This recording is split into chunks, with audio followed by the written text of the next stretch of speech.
Welcome to Burlap Teachers. Enjoy the video. You start by confirming you have a local administrator account and that all important files are saved. Open the Start menu, type AVG, and launch the AVG Antivirus app.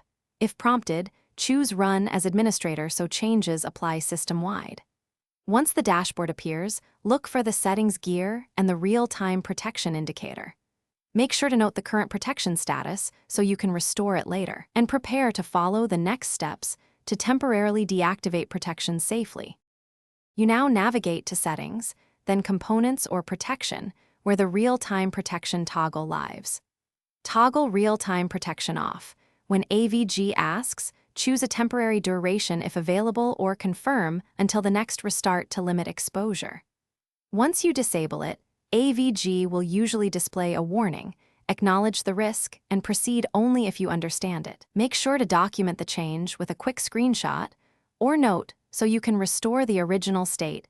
After completing, you finish by confirming the dashboard shows protection is off and then immediately perform the action that required deactivation. Once done, re-enable real-time protection right away to restore security. If the toggle refuses to change, restart the PC and try again as administrator. Also check Windows security for overlapping settings that may prevent changes.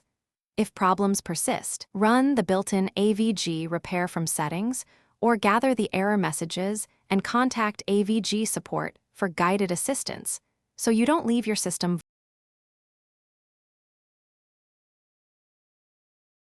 Thanks for watching. Consider subscribing if this video helped you.